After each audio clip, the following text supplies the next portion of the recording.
C'est parti pour le grand 2, les défauts de l'œil. Petit point de vocabulaire. Un œil qui n'a pas de défaut. Un œil dit normal s'appelle un œil hémétrope, avec 2 M. Passons maintenant au problème de la myopie.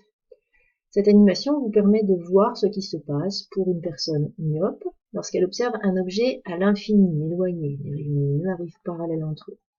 Ils convergent, mais ils convergent ici. Ils ne convergent pas sur la rétine. La personne voit flou lorsqu'elle regarde un objet situé à l'infini. On peut aussi dire que cela irait mieux si son œil était plus court, puisque dans ce cas, l'image se formerait sur la rétine. On peut également dire que l'œil d'une personne myope, il est trop convergent. Si les rayons convergeaient un petit peu plus loin, cette personne verrait net. Comment corriger ce problème? Il faudrait que les rayons lumineux arrivent ici plus loin, qu'ils convergent moins vite. Il faudrait que le cristallin soit moins convergent. Donc le type de lentille qu'il faudrait rajouter, c'est une lentille qui écartera un petit peu plus les rayons lumineux. C'est une lentille divergente. Alors essayons de corriger son problème. C'est parti pour les lunettes. Voilà. La lentille qui a été ajoutée est bien une lentille divergente. Vous remarquerez que sa vergence vaut par exemple ici moins 0,7 dioptrie. Une lentille divergente a en effet une vergence C négative. Le défaut est corrigé, l'image se forme sur la lentille, la personne voit donc maintenant net. On s'intéresse maintenant à un œil hypermétrope.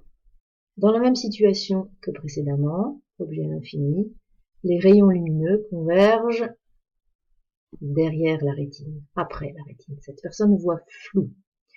Les rayons lumineux se croisent trop loin. Ce serait mieux si son œil était plus long. On peut donc dire que l'œil de l'hypermétrope est entre guillemets un petit peu trop court. On peut aussi parler du cristallin au repos. On peut dire qu'il n'est pas assez convergent. Les rayons convergent trop loin. Comment résoudre ce problème? Si le cristallin n'est pas assez convergent, il faudrait le rendre, trouver une solution pour que les rayons convergent plus vite, plus tôt. Le type de lentille, ce sera donc une lentille convergente. C'est parti pour la correction.